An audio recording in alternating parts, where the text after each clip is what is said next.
Welcome everyone, and thank you for joining us today. I'm Hallie Nicholson, Strategic Communication and Engagement Manager for Campus Human Resources, and I'm your moderator today. We're so pleased to have a group of panelists with us at our second Return to Learn Campus Staff Town Hall to answer your questions. Thank you to everyone who submitted questions in advance, and please feel free to continue submitting questions through the Q&A feature. Since we've already received so many great questions, it's likely that we will not be able to answer all of them after this afternoon, but we will log the questions as they come in and post any new questions to the Return to Learn website, which is returntolearn.ucsd.edu. Before we get started, I also want to acknowledge that we're in a time of ongoing uncertainty and quickly evolving situations. We hope that we can continue to be proactive and adaptive in all our efforts at UC San Diego, which means sometimes daily, our response to the changing circumstances requires adaptation, flexibility, resilience, and of course, giving ourselves grace and our colleagues grace. I believe UC San Diego has all these wonderful qualities, and I'm honored to be a part of this community. So with that, I'd like to welcome Chancellor Pradeep Khosla for some opening remarks. Thank you, Hallie, and good afternoon, everybody. And thank you all for joining us for our second Return to Learn Campus Staff Town Hall meeting. We are having these town halls on a regular basis because as the pandemic evolves, so do our plans. Return to Learn is our way of thinking about the safety of our students, our faculty, and our staff, while bringing the campus back to life in a physical form as much as possible. Over the last 5 months, our staff have been truly amazing. You've helped us transition our mental model and our mode of behavior quickly to serve our students very effectively. This has impressed me significantly.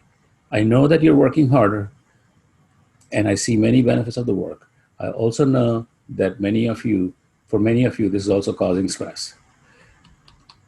So thank you for everything you're doing. Today, we'll check in with our leaders of our work groups who have been busy building models and stress testing a variety of tactics to help us achieve our return to goal. The work groups have made many decisions after several conversations held over the last couple of months. And these were not always easy decisions, but they were always guided by evidence and facts. They were guided by science, and they were guided by the expertise of our faculty and staff. And task groups had faculty, staff, and student involvement throughout. So some of the answers we had to come up with were very simple, but some were very difficult, and some we are still trying to find the answers to. So they were tough primarily because we know very little about this pandemic, we know very little about this disease, and every day we're learning more and more and more. And as we learn more, it informs our decision making, and it makes us better and allows us to make better choices. So we also have to follow our county and state public health guidelines, and all the decisions we have made are in accordance with those guidelines. So let me just say, thank you very much. You are an amazing, you have shown amazing resilience in your work. And I hope Son ustedes muy resistentes en su trabajo. You keep on doing that. So let me hand Sigan this por favor trabajando. Hallie, over to you, Hallie. Thank you so much, Pradeep, for those words of gratitude. Up next, I'd like to introduce the host of today's town hall, our Chief Human Resources Officer, Nancy Resnick. Good afternoon, everybody, and welcome. I am Nancy Resnick. I'm so proud to serve staff here at UC San Diego as your Chief Human Resources Officer. And as we heard from our Chancellor, we have a lot of things in play that we're very excited to share with you, and a number of colleagues with a great deal of expertise on this call. We also learned from feedback from the prior town hall that there is an interest in having a more robust Q&A period. So we've built in additional time for questions and answers in a desire to be fully responsive to the feedback we receive, and we appreciate getting that feedback. I also want to acknowledge, as you've already heard, that this truly is a rapidly evolving situation. We don't have all the answers, although we have many answers, and our information may continue to shift as our situation potentially shifts in the future.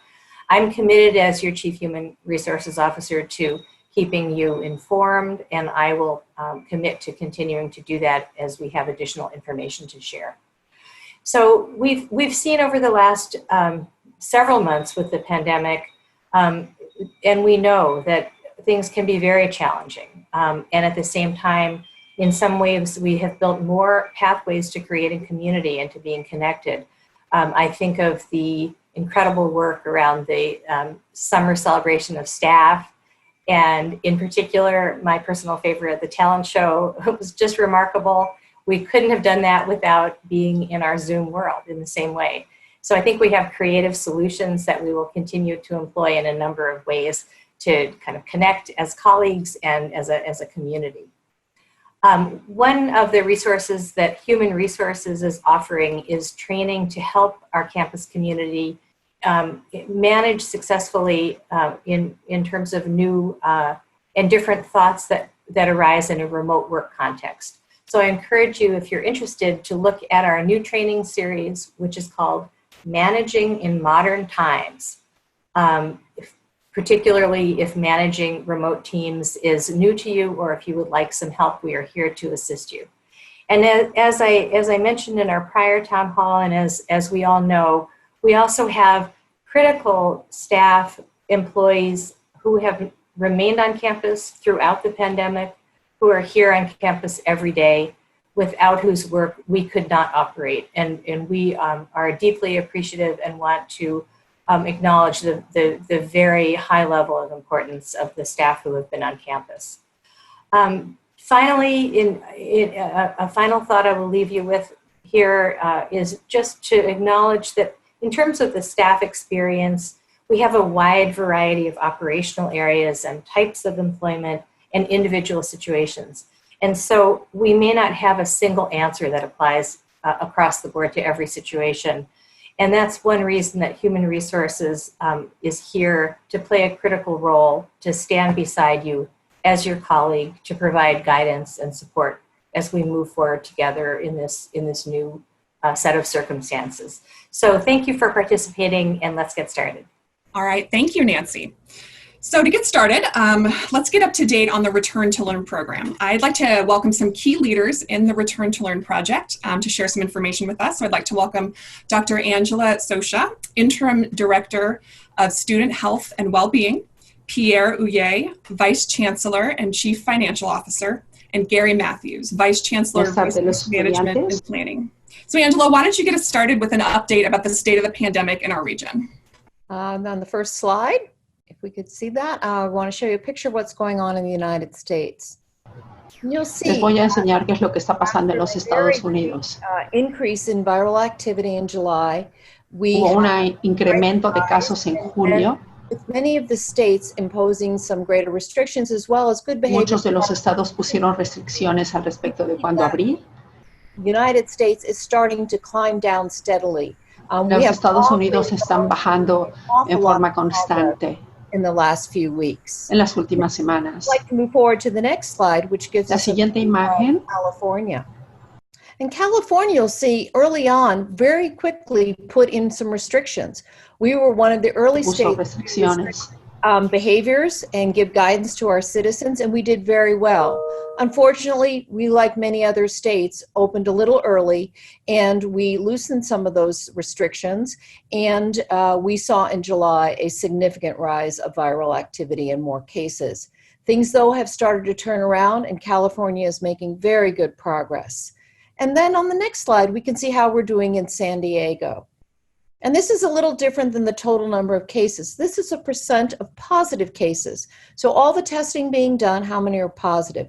Early on, you'll remember in the pandemic, we could only test symptomatic individuals. So we saw a fairly high rate of positivity. As things settled down and we had more and more testing available, that positivity rate came down nicely. In July, though, and it wasn't related to having more tests, we had more positives. This really did reflect more viral activity in our community. But again, with better behavior, more restrictions, we are starting to see a very encouraging decline in the rate of positivity in San Diego, and we think this is a very good sign as we move forward to the fall quarter. Hi everyone, Pierre Ouillet here. I wanted to give you a quick overview of the Return to Learn program, and many of you are aware of what it is, and essentially it's our response to the pandemic with a focus on how we are planning to operate the campus in the fall. It's a very detailed program. It has been peer-reviewed by our colleagues across the UC system. We had several meetings with the county as well to kind of get their feedback and continue to refine. But clearly it's an adaptive model, and we will kind of respond to the pandemic both in the community and on the campus as we go. I think one of the key takeaways that I wanted to share using that slide, and that's probably the most important thing for me, is that it's the work of a great collective. We are lucky to have a number of public health experts on this campus, many of them actually advising the state and the county, and they have been kind of shaping the program. We're also incredibly connected between the campus and the health system, which is a fundamental strength of UC San Diego. And last but not least, we are very connected both with the Senate, with the student organizations, with the staff association, to really make sure that what we are building has kind of engagement, suggestions from everyone. So that's what this program reflects. If we go to the next slide, what this shows is that the plan is based on three key pillars. It's about risk mitigation, which is how do we minimize the risk of an outbreak on the campus through a number of things. And my colleague Gary Matthews will talk through a number of them. The second pillar is how do we make sure that we detect any outbreak very, very quickly so that it doesn't spread? And we have a very comprehensive program in place around testing, monitoring, kind of and surveillance as well. And Angela will come back and talk about it. And then the third element is about intervention. If we have one case, or if we have several cases on the campus, how do we take care of both the individuals affected, but also protect the rest of the campus very quickly through contact tracing, exposure notification, and so forth. And the last piece is that we have been operating in some version of this program for the last 4 or 5 months. So we have a lot of learnings already. Let me pass the baton to my colleague, VC Matthews, to talk about risk mitigation. Thank you, Pierre, and welcome everyone. I greatly appreciate your participation. So some of the things that we've done, you will certainly see changes on the campus as you return. And returning is an operative word because if you're working from home and supervisors are comfortable with that, plan on staying there. However, when you do return to the campus, you will have to complete systematic screening, which is an online-based program which has been working very well for the last several months. You'll need to wear a mask. Facial coverings are required outdoors with at least 6 feet apart.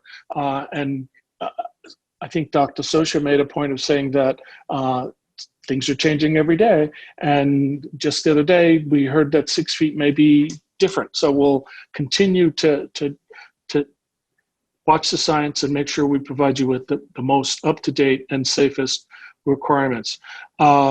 Currently, only employees that are deemed essential should be on the campus, and a maximum ratio of about 25% or below for normal operations are expected. And there are quite a few new cleaning protocols and systems in place. What we've done is we've placed hand sanitizer stations at the major entrances of most of the buildings. We're still in the process of mounting these EchoLab hand sanitizers that will provide an additional level of safety for those entering and leaving buildings. We're also doing our best to increase that hands-free motion-activated building entrances, and retrofitting at least one main point of every building for hands-free operation. Some areas we're looking at things that you can use your foot for or that are operated electronically. Drinking fountains have been deactivated campus-wide, and the use of drinking fountains are currently prohibited. We suggest, though, that you bring your own water, and we also have the water filling stations, almost one in every building across the campus, that'll provide you with filtered fresh water. To make sure that our buildings that have been sitting for quite a few months that were truly never designed to sit unoccupied, we've been flushing building water systems, heating, ventilation, and air conditioning cycling, and we've been routinely flushing the water systems to ensure there's not a a backup, or most importantly, a buildup of inappropriate materials in the plumbing and water lines. We've also started ventilating the buildings in different ways. As you know, we are a very sustainable campus. However, we recognize that sustainability needs to adapt for the virus, and we've been pumping in what we call 100% outside fresh air for the past several months. And what that does is it basically keeps the flow of air to a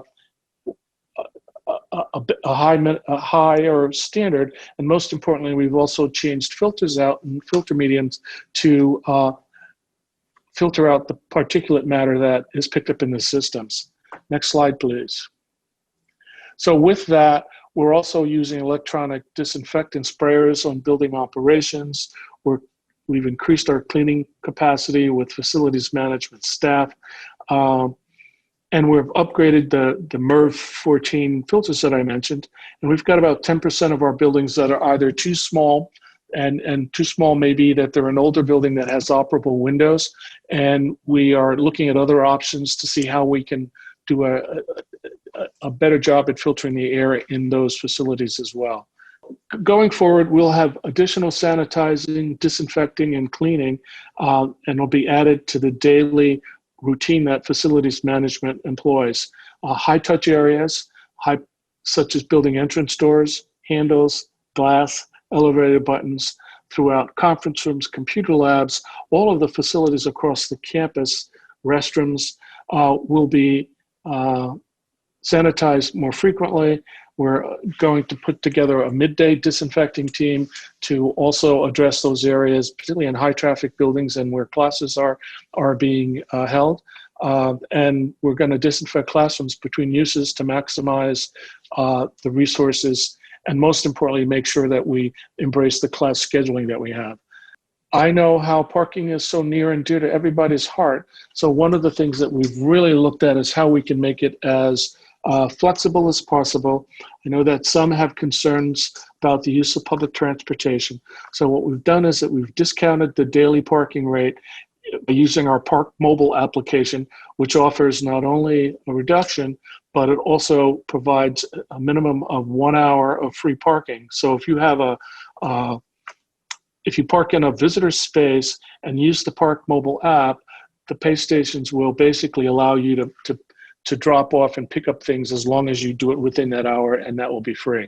So we're really trying to make sure that, one, people have greater access to parking close in to campus, and our mobility services for disabled students, faculty, and staff will continue to operate 7 days a week. So parking and transportation is also adapting, including putting in barriers and shields on our buses and shuttles. We may be able to carry no more than 50% of occupancy, but we think that that's an appropriate approach with additional riding or rides provided throughout the day. Next slide, please. I've heard through a number of other town halls, as well as directly from many of our staff, that they're all concerned about, or many are concerned about, childcare, and rightly so. As you know, we do operate the Early Childhood Education Center, and they're in the process of planning for a 3-phased approach to return to operation. Now, what's clear is that operation is going to be severely impacted by the physical distancing required. Long story short, we have in the past accommodated up to 300 children, and we may only be able to accommodate 110 given the current guidelines. We're watching them to see what we can do, including looking for additional opportunities to use the great outdoors. So with classrooms, with break rooms, with care for our children, we're identifying locations for tents, shade structures, so that we really can embrace the wonderful weather that's here and utilize it as effectively as we can. Some of the local community programs are listed here, but there are a couple of programs that we thought mentioning because there are opportunities within the community. The YMCA has programs, and we're discussing some opportunities for maybe bringing them onto the campus for what I'll call a camp approach in lieu of instruction for grade school children. And we'll see, because I understand that the county will allow grade schools K through 12 to open after beginning of September, so there may be less of a need, but I do know that San Diego Unified, where many of our staff, faculty live, are, they at least had said they were going to be closed. So we're still working to see what we can do with the YMCA. Bright Horizons is another area or program. And we've also worked with Recreation. Last summer, they held a knockaround camp, which was extremely successful. And I understand that they're reviewing another opportunity for the fall quarter. So that's my delivery of the risk mitigation, which is really about keeping all of you healthy and safe.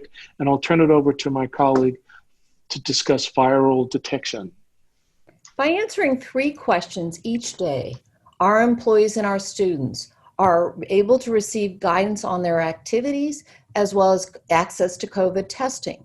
So after the 3 questions are answered, do you have any symptoms? Have you been exposed? Is there anyone in your household who has been diagnosed with COVID-19? You'll receive a thumb signal. The green thumb means that you don't have any symptoms. There's no one in your house that has COVID-19. You've not been exposed. You are free to return to work on campus, move about, of course, remembering to mask and physically distance. If you have symptoms, you will get a red thumb.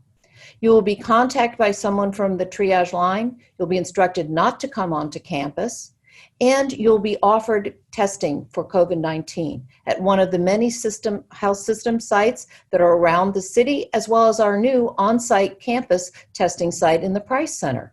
So you'll be able to get testing that day. You'll have your results back the next day. So if you have any of the symptoms, and we know COVID-19 has many different ways to present, if you have symptoms, we want you to get testing, we want easy access, and we want you to have your results quickly. The yellow thumb is a little more complicated. This is if there's been an exposure or someone in your household has been diagnosed with COVID-19. This virus is a little unusual in that you may take a while from when you're exposed to when you have symptoms. And for some individuals, they may never have symptoms, but they could shed the virus and infect other individuals. And that period from exposure to shedding virus and or developing symptoms can be as long as 14 days. For that reason, if you have a yellow thumb, you should stay at home. Please don't come to campus. And we want you to be very attentive to any symptoms. Come in for testing if you have any symptoms at all. And we do recommend after 5 days after exposure, or a little longer, if it could be day 6 or 7, that's okay too, we want you to be tested. That's because some individuals will start shedding virus, and we want to know about that so they can take care of their own health and protect the other members of their family. So a testing after day 5 is a good time because right away you don't shed virus. It takes a while. If you are one of those individuals after an exposure who will develop viral shedding or develop symptoms. So it's very important if you've been exposed or someone in your household has COVID-19 that you stay at home, you quarantine and stay at home for 14 days, and you avail yourself of testing either for symptoms or after 5 days. I want to share with you our new public dashboard in case you haven't seen it. This is a summary of all the testing activity we've been conducting at the various health system sites as well as student health. It's broken into students, campus employees, and health employees. You'll see the total number of tests. And you'll also see that we've added a weekly update, and this will be a rolling week. This is week 1, where you'll see how many tests that week as well as the positive results. This is a new dashboard which is available for us as the campus community as well as the public. Thank you so much, Angela, Pierre, and Gary. So next I'd like to welcome Josh Glandorf, Senior Director, Information Services for UC San Diego, Pegah Parsi, Campus Privacy Officer, and Cheryl Wagenhurst, Interim Chief Compliance and Privacy Officer for UC San Diego Health. So Josh, Pega, and Cheryl will give us a brief update on achieving public health outcomes, specifically as it relates to medical records and privacy, which is a key component of our intervention strategy in the Return to Learn program. So Josh, Pega, and Cheryl, take it away. Thanks, Haley. Appreciate it. Honored to be here. Let's talk a little bit about health record management. So the UCSD Center for Occupational and Environmental Medicine, which is otherwise known as COEM, has coordinated employee health for a number of years.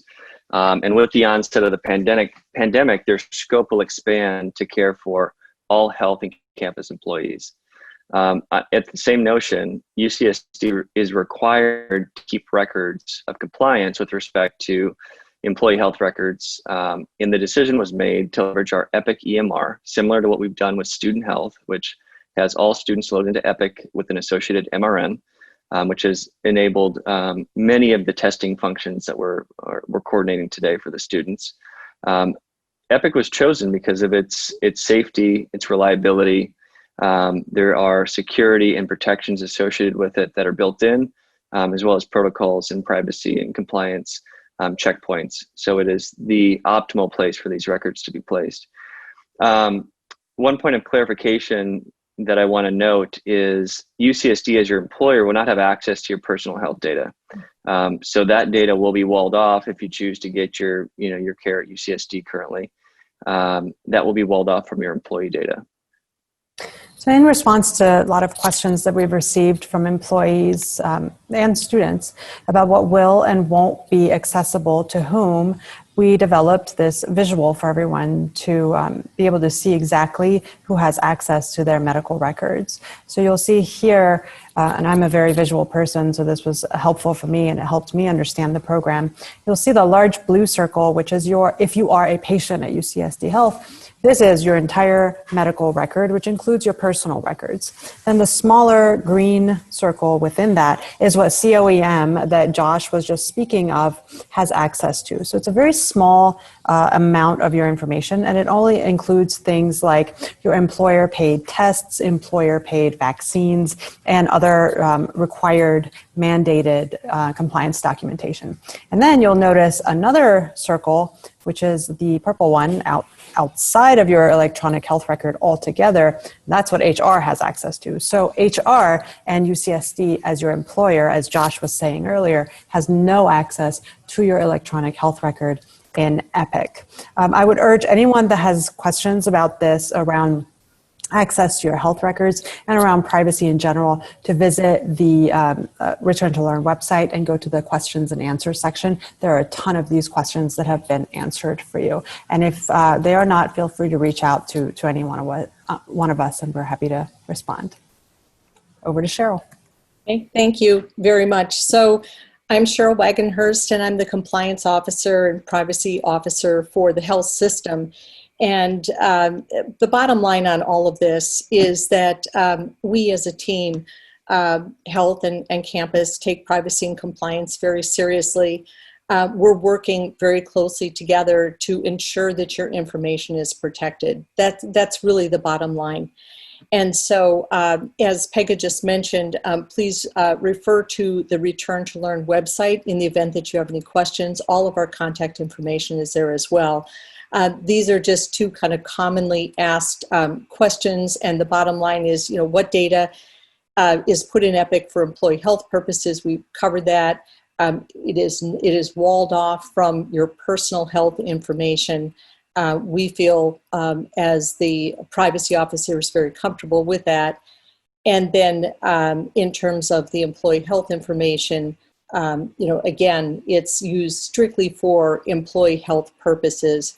And that, the bottom line is, aside from the folks in employee health, no one else will have information to that, regarding that information. So again, we're kind of repeating the same concepts, but we just want you to feel very, very safe with all of this and know that your information is protected. Thank you very much.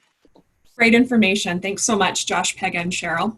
So we know that a big question on the minds of staff right now, we saw it come in the questions in advance, and we're hearing it from staff, is what our return to campus might look like. So next, I'd like to invite Margaret Leinen, who's Vice Chancellor of Marine Sciences and Director of Scripps Institution of Oceanography and co-chair of the Return to Campus Task Force, to give us some updates.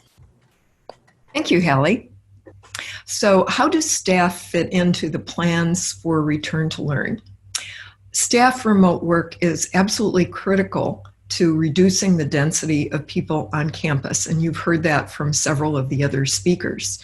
And a couple of weeks ago, you saw a notice in the HR newsletter that most staff will continue working remotely until at least the end of this year. But from time to time, there will be a need for some units or employees to work on campus. And for example, now that students are coming back, some staff that work directly with students will be called back to work in person. Not all staff, and even those that are called back may be only asked to be here for a short time or for a few days. So Return to Campus is our guidance for how non-health staff return safely to in-person work if they are asked to do so by their supervisor.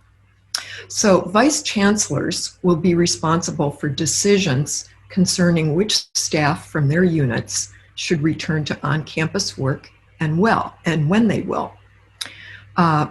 Staff will be asked to return to on-campus work only when it's absolutely necessary that their work be done on campus in support of education or research.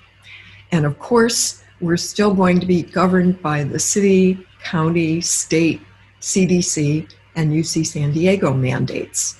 And those will govern not only how many people return. You heard that we want to keep the density below 25% of what it was before COVID. And it will also govern the conditions that staff will experience if they are asked to return. The guidelines for testing and screening of employees and their implementation are also part of the overall UC San Diego Return to Learn program, and you heard about those earlier today too. It's important that VCs keep equity issues in mind if they are selecting employees for on-campus work.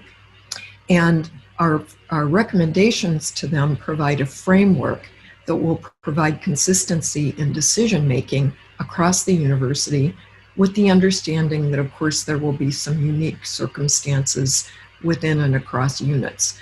Work for the VC for research will not be the same as work for the VC for academic affairs. So what is that guidance? Once a VC a Vice Chancellor decides that a unit or an individual in the event of special cases is needed for on-campus work, the VC will authorize them to develop a plan for their return. And that plan includes information on how all of the safety guidelines will be met.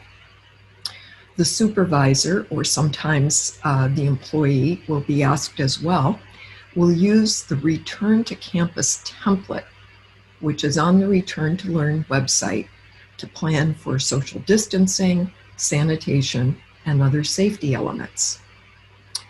That draft plan, which is developed in the Return to Campus template, is then submitted to the Emergency Operations Group, the EOC, who review it.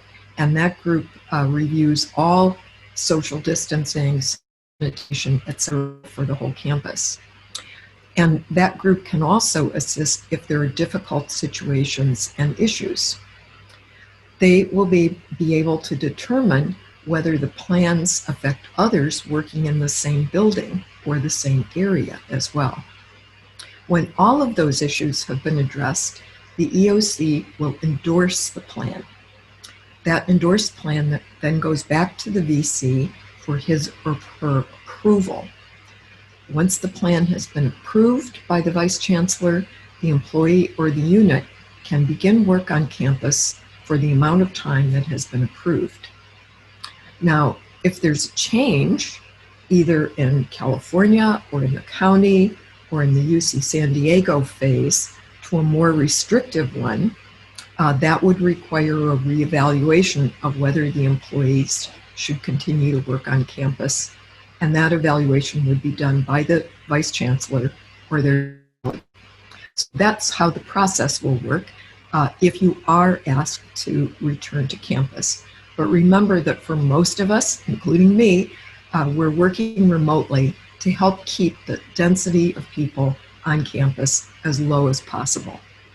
So thanks to all of you that are working remotely, and thanks to all of those special essential employees for keeping the campus going for everybody. Thanks very much. Excellent. Thank you, Margaret. Next, I'd like to introduce my Human Resources colleague, Terry Winbush, Senior Director of Labor Relations and Employee Relations, to give us some updates about leave provisions.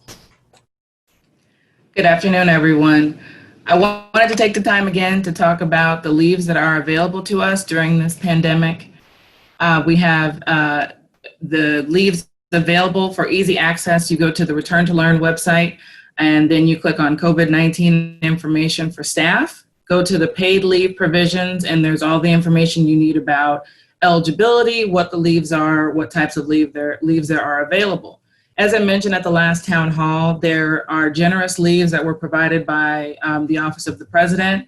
And then shortly after our last town hall, we had the opportunity to have Chancellor supplemental leave that was provided thanks to the strong advocacy of our CHRO and the support from our Chancellor. The Chancellor supplemental leave details are here for those of you who haven't read about it in one of the CHRO newsletters or who haven't read the information on our FAQ page.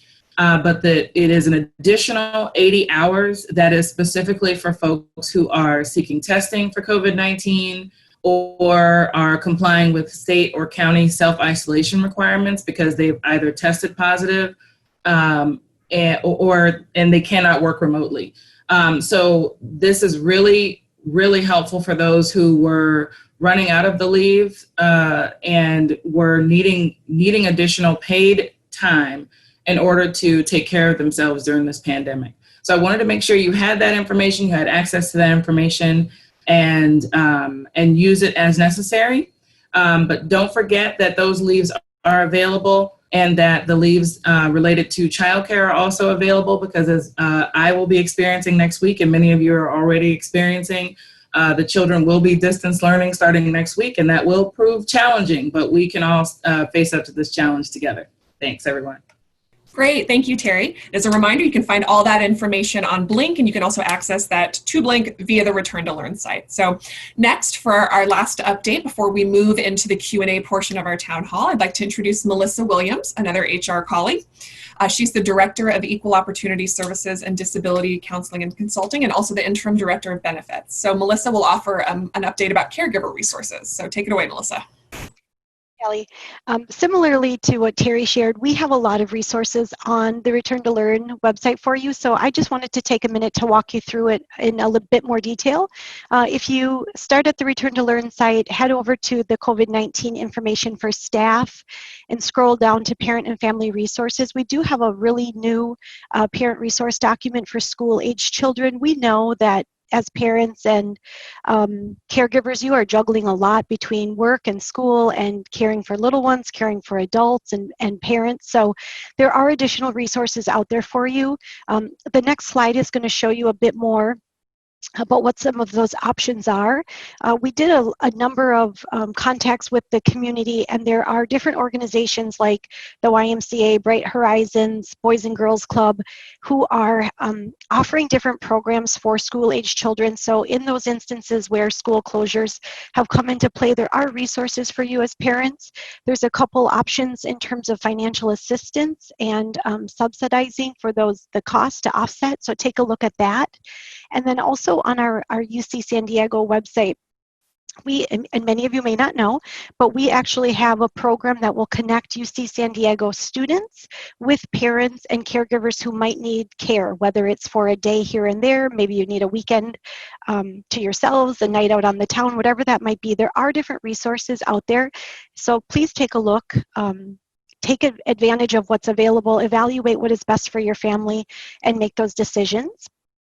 On the next slide, I just wanted to also share that we have a couple of support groups as well. Our esteemed colleagues in FSAP are always available to offer individual support and counseling, but they also facilitate a couple support groups. There's 2 geared toward parents, the 0 to 5 for working moms, and also the working parents group, which is for children 6 and older.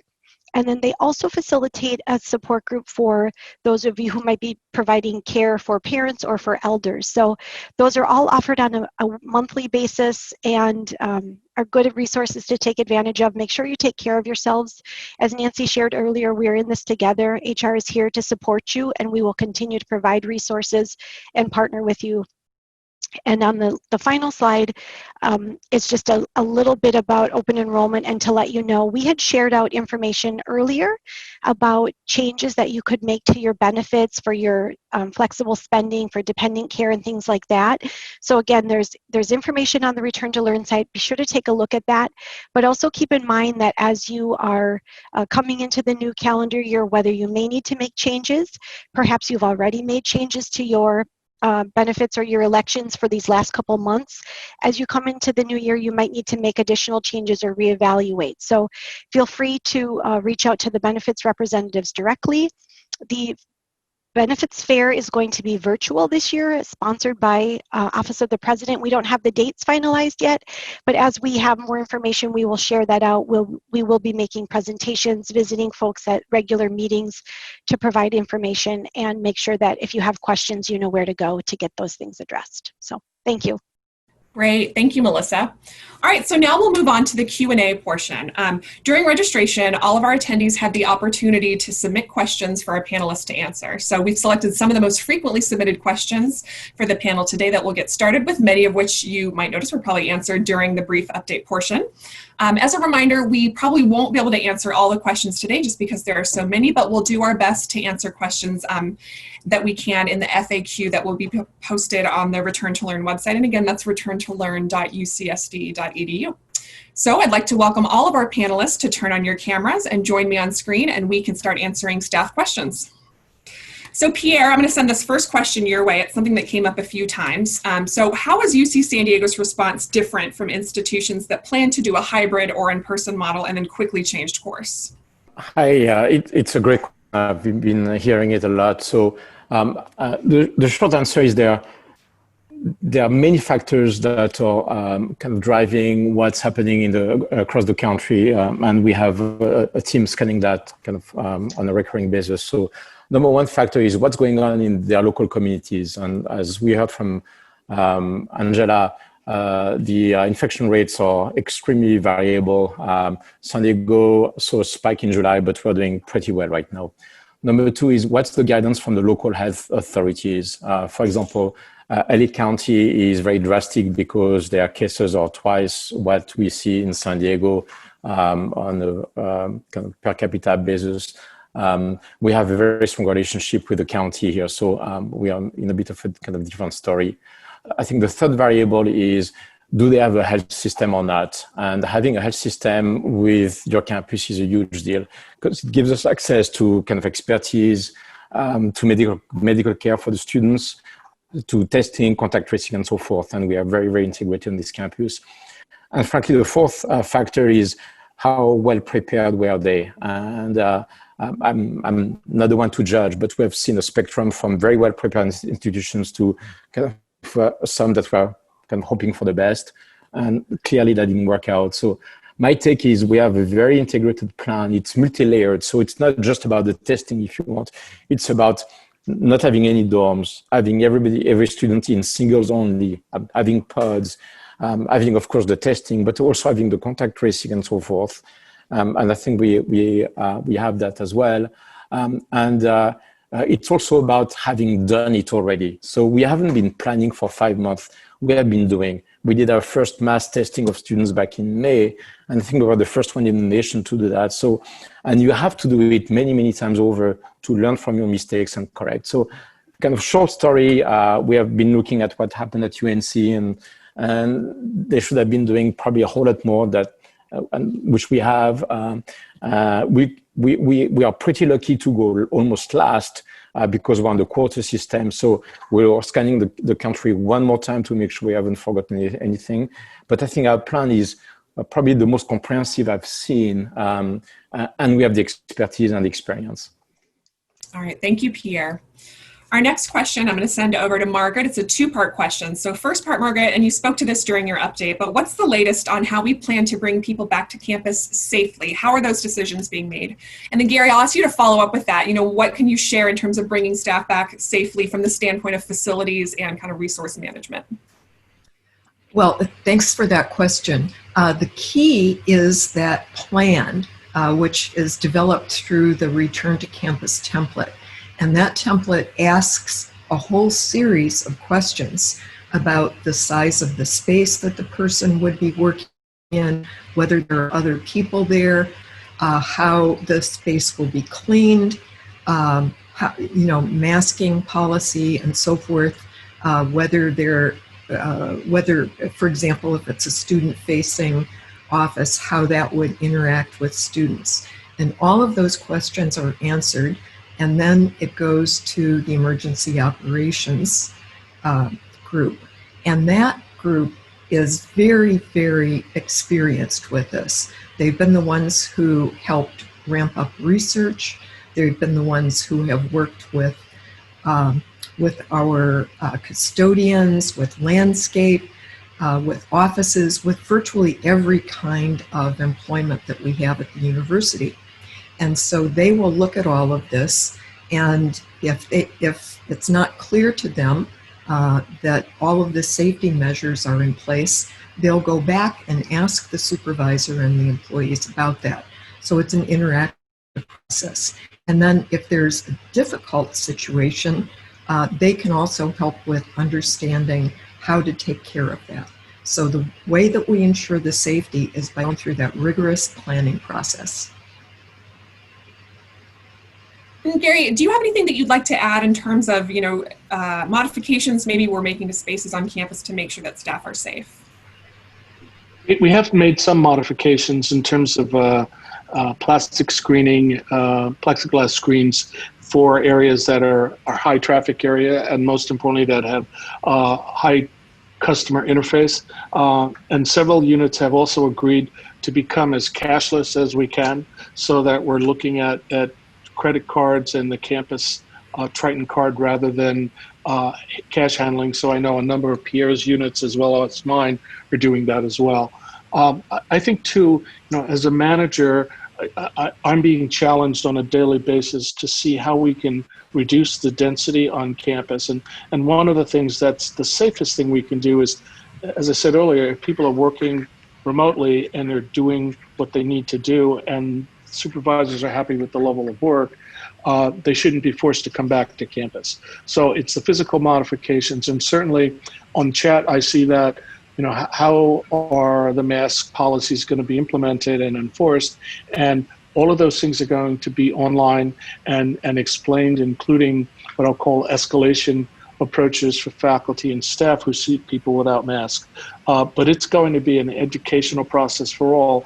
And most importantly, it's going to be a community approach. So historically or recently, people have said, if you see something, say something.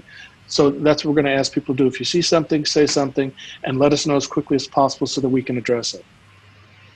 Thank you. Thank you, Gary. All right, Terry, this question's for you. A term that we have all been hearing probably just in the news and all over lately is essential employee. So how is UC San Diego determining who is an essential employee? Or in other words, how are we determining who has to work on site?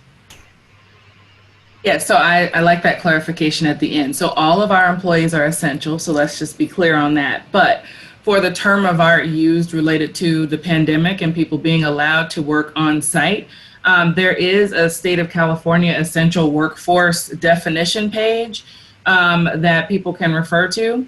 And I think someone will be able to place that in the chat at some point. Additionally, this really comes down to a supervisor determination with their leadership. As we've noted throughout this presentation, there are processes in place for leaders to determine whether or not employees can come to work on site. That goes through a vetting process that involves our EOC and EH&S and and other leaders in safety and security. And so after all of those determinations are made, employees are determined whether or not they're essential for the on-site purposes and then allowed to come to work in person. All right, great. Thank you, Terry. Nancy, this one's for you. Will staff who are immunocompromised or who have underlying conditions be allowed to continue working from home? So that's a great question. And as always, we would want to look for individuals with disabilities to address through our interactive process what accommodations might be appropriate. And certainly an accommodation of working from home would be very, to me, for someone who has been working remotely, it would seem like there's a demonstrated track record of success in that regard that would lend itself to reaching a good outcome in an interactive process discussion.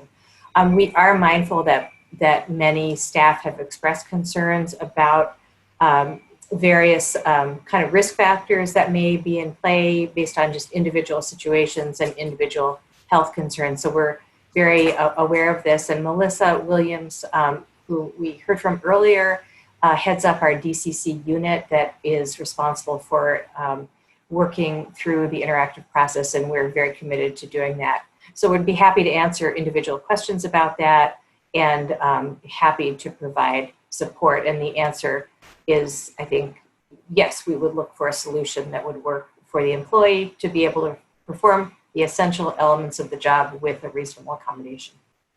And Melissa, can I ask you to share the contact information for who folks would contact if they'd like to discuss these issues with your folks? Hallie, so the best way would to be to reach out to DCC, which is our Disability Counseling Unit, at hrdcc@ucsd.edu. If you reach out to us, hrdcc@ucsd.edu, we'll get you in touch with the counselor, and as Nancy said, engage to identify reasonable accommodations and talk about what strategies might be effective for both managing health and the essential job functions. Great, thank you. All right, Pierre, next one's for you. What is the financial forecast for the fiscal year? If COVID drags on, how will the university manage the loss of income? And what can staff do, if anything, to contribute to UC San Diego's financial health?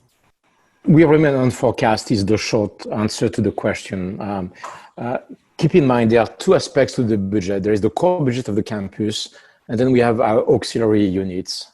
So for the core budget, the biggest revenue sources are student tuition by far, and then state appropriation. So far, the enrollment that we see remains strong, so we're doing fine. On the state side, that's why we saw the cut kind of right away.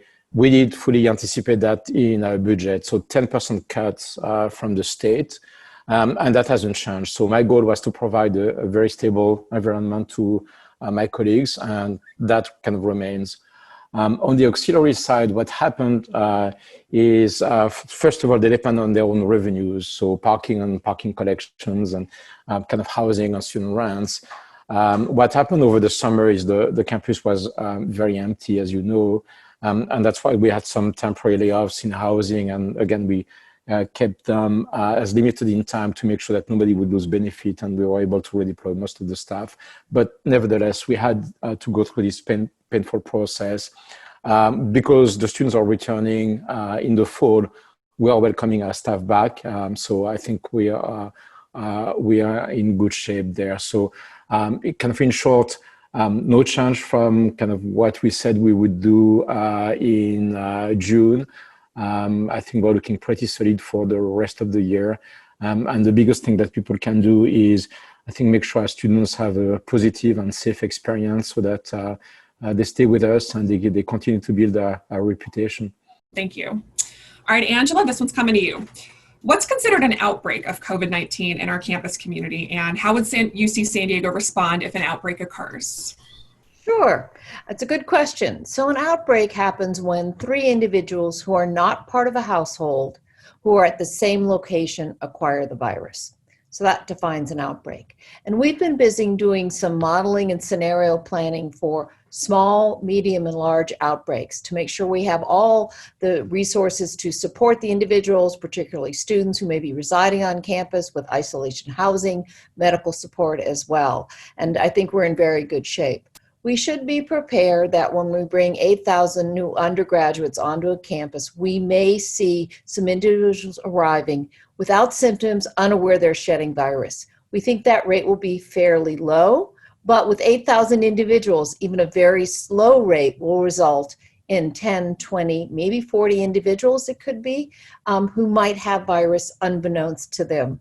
And we would isolate them, make sure they recover before they then join the general population. So there's been a lot of thought about handling an outbreak, whether it's of staff or it's of students, and that we have the depth in all of our teams to support our community.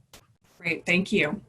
All right, so this was a question that popped up in the chat box just now. It's for Gary. So what about air conditioning in lease spaces like Torrey Court? Have the MERV 4 filters been installed there? Has the increased cleaning been coordinated with the non-facilities management staff that do that cleaning? Those are questions that will have to be addressed going forward, as we currently have a contract service cleaning some of those areas. So we've been discussing the need for enhanced sanitation and cleaning for the cleaners, and so I think that's in pretty good shape. The rest of the question, I think, what was the second part of that question?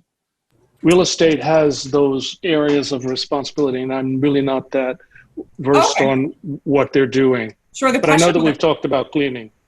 Oh yeah, the question was, have MERV 4 filters been installed there, and has the increased cleaning been coordinated with non-facilities management staff? So it looks like to me the question is, are we communicating our increased stringent cleaning requirements to those that are not UC San Diego facilities management? So Hallie, I will respond at a high level. Absolutely, yes. So can real estate and facility management are very, very intertwined.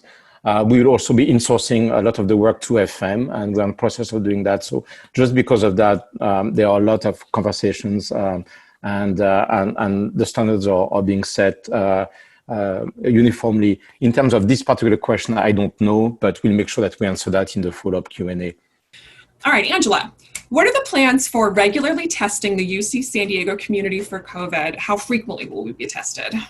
Great, I'm going to break it into two parts. We have a student plan and we have an employee plan. So our students, we have many graduate students already here, and they've been doing very well. We've offered them one-time testing, and as the new graduate students come on, they will be tested within 48 hours of arrival. For that 8,000 undergraduates coming in September, we have a even more strict plan. It's a little more rigorous. They will be tested before they arrive. They will be masking and distancing. They'll have their test results the next morning. And again, a few of them may be positive. We'll make sure they're in isolation housing.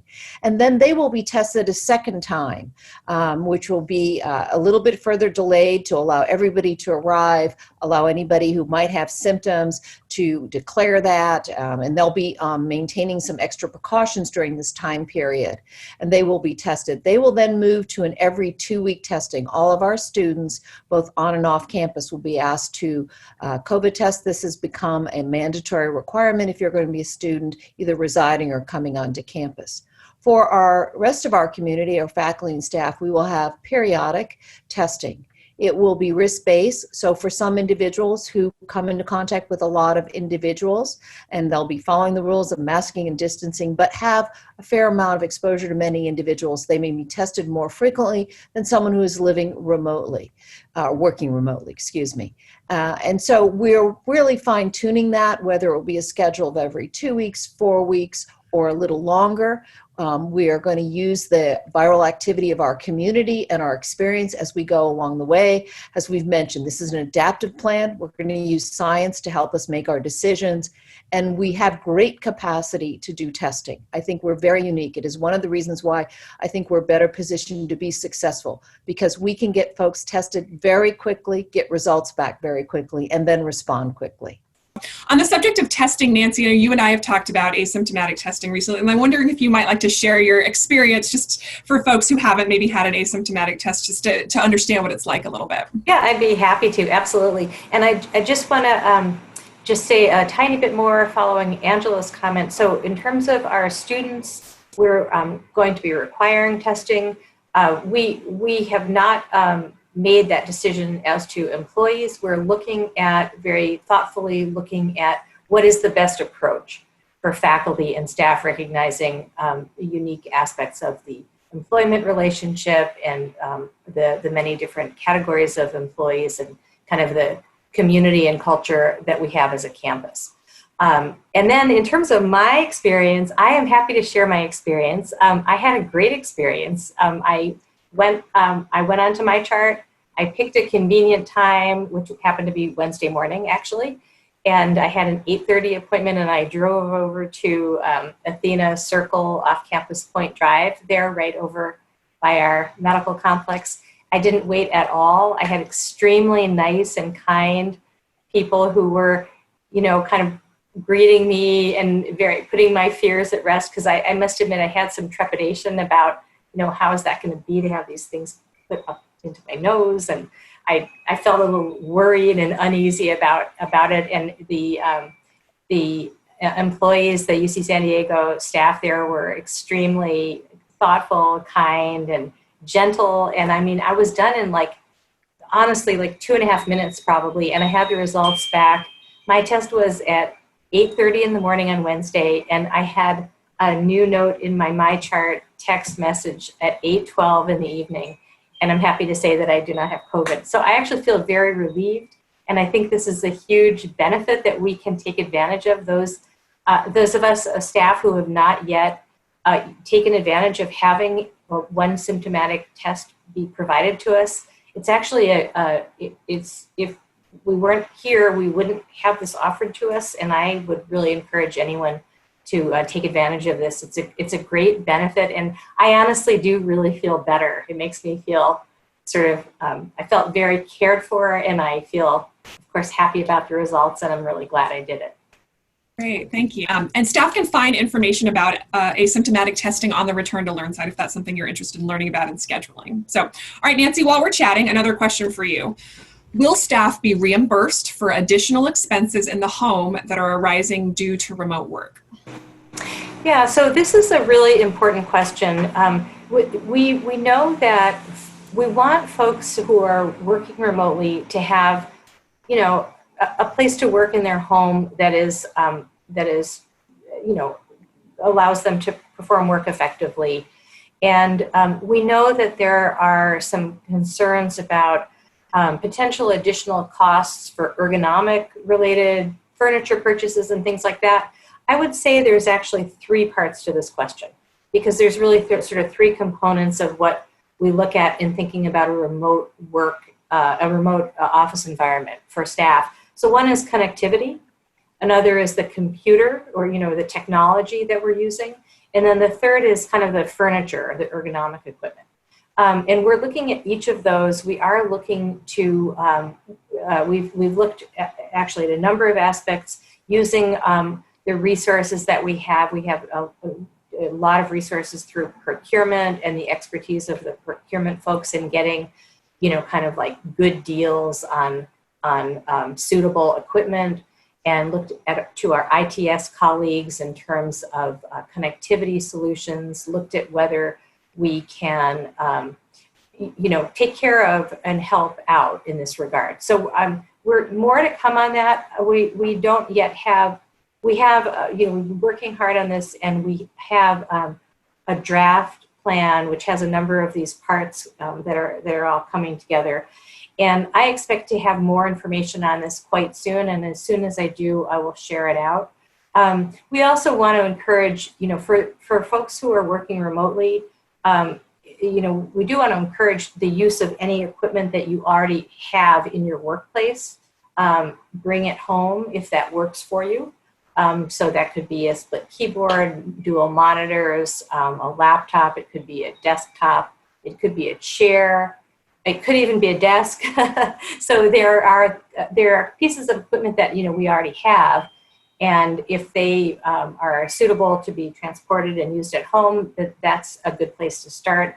We also have a warehouse of surplus furniture that the university has purchased, and oftentimes it's great stuff. And so that's another option that we want to explore. So we're very actively looking at this, and I expect to have more information pretty soon. Great, thank you for that information. Gary, this next question for you. Is everyone required to wear a mask while on campus? What if I have a private office? Where do I go to eat and drink? When can I take my mask off for lunch? What can you tell us? I thank you for that question. It's been a discussion over the last several weeks with the cabinet and most importantly, the development of a policy. So at this juncture, everyone is required to wear a face cover, and it's required by the county. It's consistent with the county's regulations. If you're indoors and you are within 6 feet of someone else, you need to wear a mask. And the common approach is to continue to wear a mask at all times while inside. If you're in a private office and you are alone, not expecting anybody to pop in, you can take your mask off. But at the same time, if you're in an office and people pop in and out, you may want to keep that mask on. Outdoors, it's a little different. And it's, again, based on the county requirements, and people outdoors are also required to have a face cover in their possession at all times. And if they're doing a strenuous exercise or working where they're not going to come in contact with anybody within 6 feet, it's not that it's okay, but you may see people taking off the mask or the face covering, and at this point, we're telling people that they need to keep it on. So that's an area of discussion. We also have folks that traverse the campus to walk their dogs and who maybe are neighbors, and we will do our best to, what's the right terminology? Because it's a public campus, I do believe we can advise them, because of the public health emergency, that we ask that they not enter the campus. We can't prohibit it. And there are folks that we've had issues with. To date, we've had over 3,000 contacts that PD and others have made. And most of those contacts have been positive, if you will, in the sense that people were offered a mask, they put it on, and there were no citations or no legal actions taken against folks. So it's a combination of education and being able to get a mask that's provided free. Also, the bookstore will also have masks that I believe will be emblematic, so you can be a real Triton and have a Triton mask. Those will be for sale. And we're also going to give faculty and some staff, particularly in key areas that are public facing, masks so that they can distribute them to folks that might wander in without one. And Haley, if I may just add on Nancy's earlier answer around using equipment from the office, which may be very well appropriate to really help you with your home office. The key, of course, is speak to your supervisor. And on the IT side, we have an obligation to track all the equipment for sure as well. So, but that's a great way to adjust as well. Sure. So it sounds like just make sure to keep your supervisor and leaders in your area apprised if you're going to be taking some office equipment home. All right. Thank you for that, Pierre. I appreciate the clarification. Thank you. Keep you out of trouble, Nancy. All right. So Terry, what can you tell us about the flu shot requirement? How is this related to COVID-19 and this Return to Learn program? So the flu shot requirement is an Office of the President mandate for all UC campuses, locations, medical centers, et cetera. And they have posted FAQs around the flu vaccine that anyone can access and view, and I believe will be posted in the chat for those who want to review them. But the essential rule is that after November 1st, if you do not have a flu vaccine, you will not be allowed on UC property. Now, there will be a process for medical exemptions, religious accommodations, so that we can review those as required by law. But generally speaking, you would not be on campus unless you have had the flu vaccine as of November 1st. All right, great. And I did post that link in the chat. So we're getting close to our time. So I'd like to squeeze in one more question, or maybe another one if we're able to answer this one quickly. So Angela, this one's for you. Earlier you shared the dashboard that showed how many cases of COVID-19 have been documented in our community. So how do our testing results compare to San Diego as a whole? We actually look pretty good. Our rate for our employees is very low. Our asymptomatic rate is even lower. So we're finding that our campus environment, our health system environment are very safe places to work. So that's what we'll wrap up today for our session of Q&A. So I just want to thank you once again to all the questions that came in. It was so helpful to really understand what's on people's minds and what we wanted to cover today. So I hope you got your question answered. If you didn't, we'll have more town halls in the future, and we continue to welcome your questions. So I would encourage you to visit returntolearn.ucsd.edu for additional questions and answers from these town halls, and those will be posted shortly after the event. And so with that concludes our town hall today. I'd like to thank our panelists, and I'd especially like to thank all the participants and everyone who submitted questions today to make this such an informative event. So thank you, everybody.